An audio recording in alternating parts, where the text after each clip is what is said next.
You gotta love the irony, the paradoxical and choice selections of Bezalel and Oholiav to be the chairman of the building of the Mishkan board. Now, these two individuals, they teach us something valuable, for they really couldn't be more different. Rashi points out how Bezalel and Oholiav, well, Bezalel, he came from choice stock, nobility, from the tribe of Yehuda, grew up on the lap of Mr. Reichman. He learned underneath the brisker Rav. He's got Ruach, Hashem inside of him. He's got Das and Tvuna. His literal name translates as in the shadow of God, Betzalel. An easy selection. The best bacher back home to enter Shidduchim. But Oholiav, Rashi tells us, from the tribe of Dan he was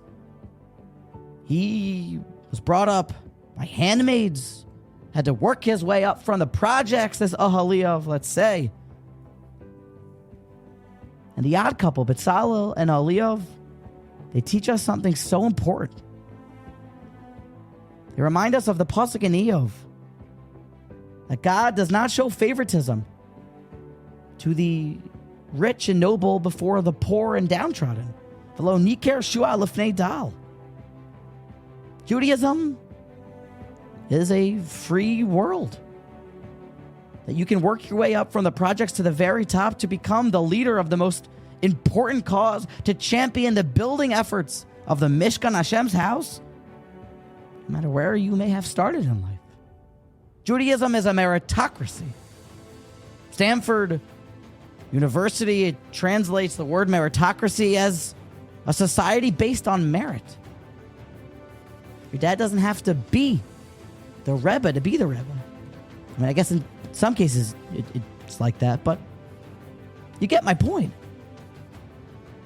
To be the greatest, you don't have to come from anywhere except for to find it in yourself, to work harder than everyone else, and to pray to the Almighty to open up the well springs of wisdom to grant you success, and keep clawing till you reach the very top. No matter which tribe you come from, Yehuda or Dan, you got a shot of building the Mishkan. The omnipresent, he chose Betzalel and Oholiav. Rashi tells us to tell us this lesson.